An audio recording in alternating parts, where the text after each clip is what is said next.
Welcome to Greater Good Radio Hawaii, where leaders inspire leaders. Greater Good Radio Hawaii is dedicated to social entrepreneurship. I'm your host, Evan Leong, and with me is my co-host, Carrie Leong. Thank you, Evan. Today's guest is Alan Wong, one of Hawaii's most famous chefs and successful restaurant owners. Chef Alan won Best Chef of the Year by the James Beard Foundation and has won over 40 awards in the last decade. Chef Alan currently runs 4 restaurants. He serves on the board of Easter Seals Hawaii and numerous other community organizations. Please welcome to Greater Good Radio, Alan Wong. Welcome to our show, Chef Alan. Thank you, Karen. Aloha. So how long have you been cooking? Cooking? Oh, I would say 26 years. And when you first got your hands on the food, did you just know that was something that you'd be doing for the rest of your life? Or for a long time at least? Actually, I kind of I call it backdoored the business. The first thing I actually learned how to do was carve a 300-pound block of ice. Second thing I actually learned how to do was carve vegetables.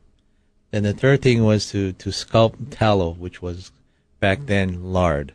It was the artistic things that got me interested first.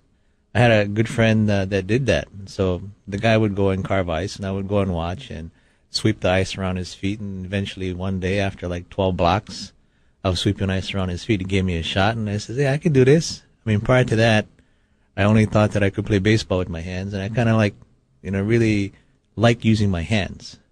So I asked, how do you learn this? And he said, well, the first step is I learned that in school. You might want to think about going back to school.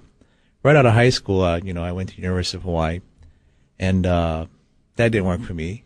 So I went back to school, enrolled at Kapiolani Community College back when it was on Pensacola Street, enrolled in food service management.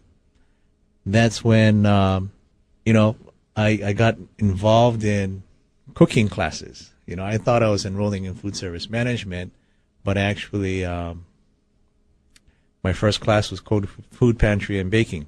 So you went in there initially to go on the business side of restaurants, but then you actually found you loved cooking. Right. Actually, I started in the business in 1972. I washed dishes at the old Down the Beachcomber restaurant at the Waikiki Beachcomber Hotel. Was that a summer job or? That was a summer job. After that, I went to the pineapple field the next summer. But when I was at Manoa, in the first year, I was in the dorms.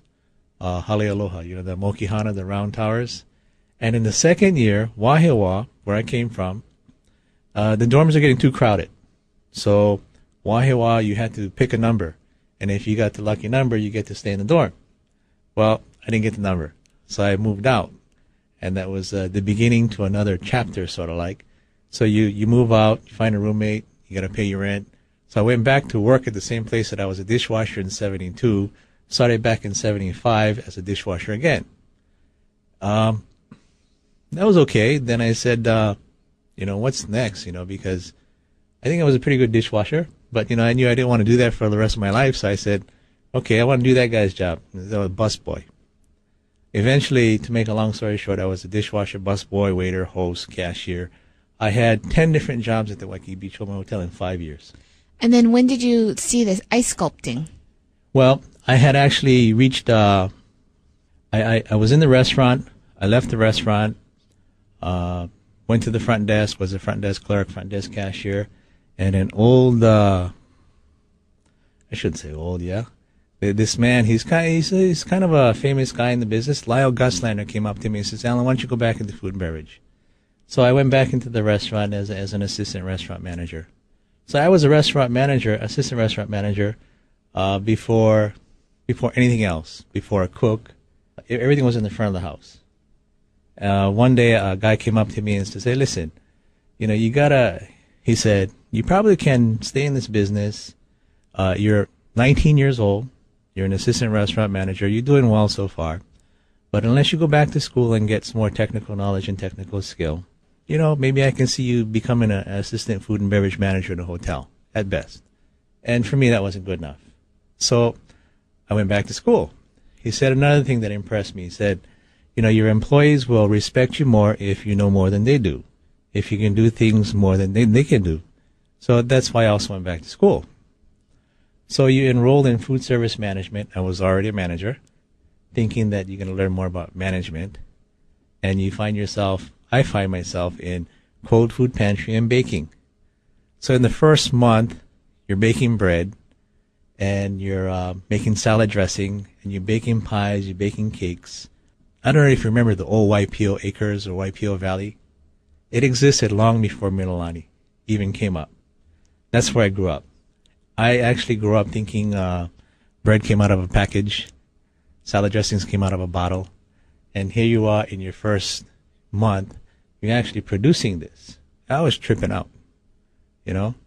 So I really got turned on from that moment because you're producing these things from scratch.